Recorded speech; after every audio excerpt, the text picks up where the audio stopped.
I know you wanted to talk about combining techniques for We could. to start with. So when we're talking about the eyebrow, what are you looking at? What are the considerations and what are you hoping to do? And then how do you begin to approach those? For me, eyebrow is actually the defining feature of your face.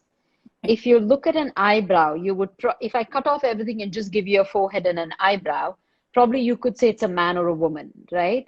So in a woman, you have a much more arched eyebrow, maybe with a slight lateral flare, what we call as. But there's a nice arch and a lateral flare, which is more modern, more feminine. But if you do look at a man's brow, it's more heavier. It's flat and straight and probably ends up a little more shorter than what a woman's eyebrow would be.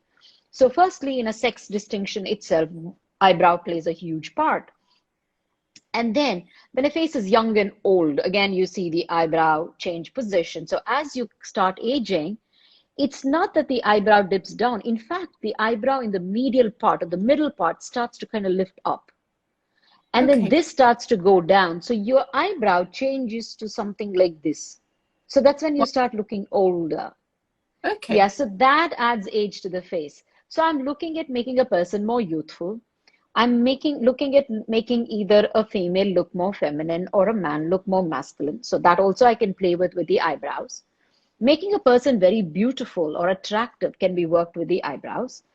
And then a character of a face is defined by eyebrow. Like if you do have a very raised eyebrow, it looks very mean, right? And kind of crafty, witchy. But if you do have a frowning eyebrow all the time, you feel that the person is always stressed. So a lot of emotions of the face are also kind of built on the way the eyebrow is. So to me, eyebrow is really, really a defining factor. What do I do about the eyebrow? A few things that happens is as you start aging, eyebrow also becomes lesser, thinner, scantier the hair. So I would either tell them to start understanding how to draw it. A little bit of makeup tips can really help instantly. But otherwise, we do a little bit of a toxin to shape the brow. So we do botulinum toxin injections along the brow, along the forehead, to then shape the brow and keep the movement intact. The idea is to keep the movement intact. Kind of do a little bit of a filler under the brow to give it that roundness. So that there's a fat pocket called as a roof, which starts to kind of dissolve as you grow older. So we need to replenish that. That's what we end up doing. So these are a few tips and tricks you do with your eyebrow, and then there are energy-based devices, like for example, an Altera, like a Thermage. All of them work on getting your brow skin more tighter and nicer. Okay. So you're using, because our therapy for a brow lift has only just been introduced in the UK, and I haven't been able to try this because of the shutdown. But are you finding that's an effective way of working up there? Yes, it is. But if you really want like a visible difference, that's why I was talking about the combination treatments. One thing may not give you a real visible difference because there are different things which is causing the droop if you're looking at droop. So Altherapy will tighten the skin and lift the skin by working on the layers under the skin. But there's a muscle also that's pulling the brow down, the muscle of your eye. So we need to release that with a little bit of Botox.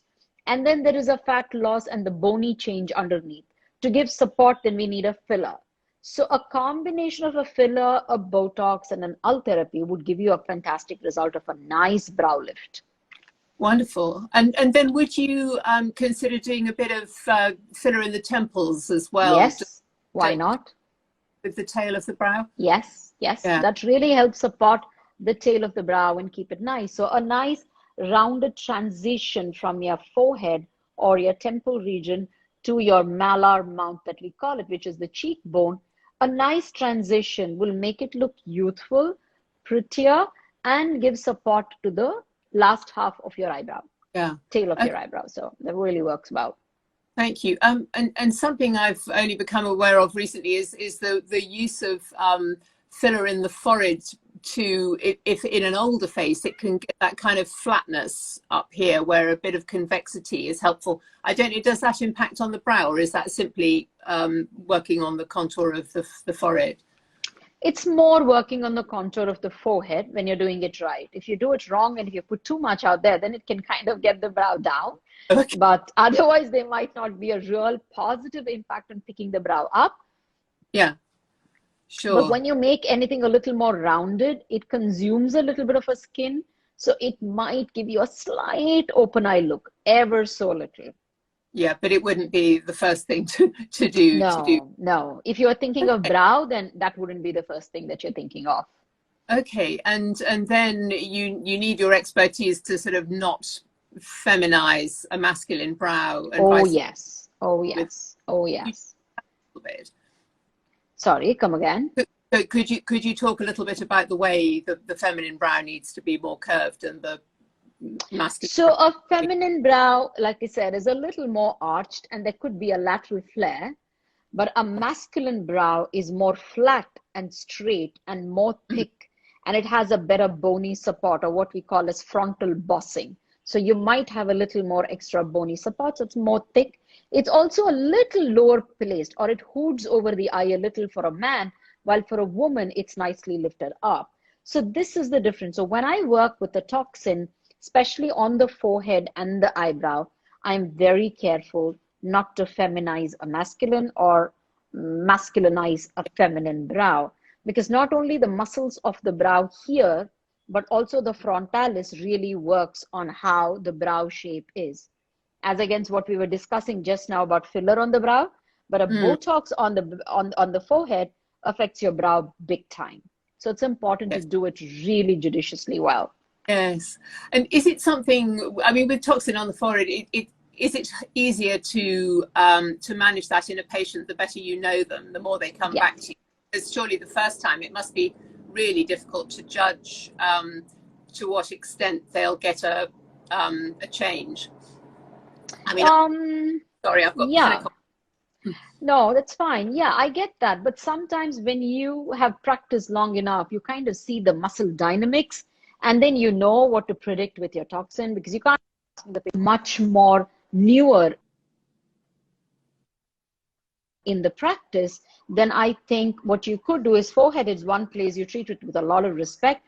You undertreat it, and then you always call them back after a week when the Botox has kind of settled in, and then you now make them move their eyebrow and see if there's few more lines that you want to address or few more places that you want to inject to get that final result.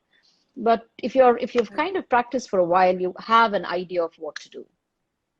Yes, I think you absolutely will. I think it's a good point to emphasize to people who are going to learn from Yes. expertise over time.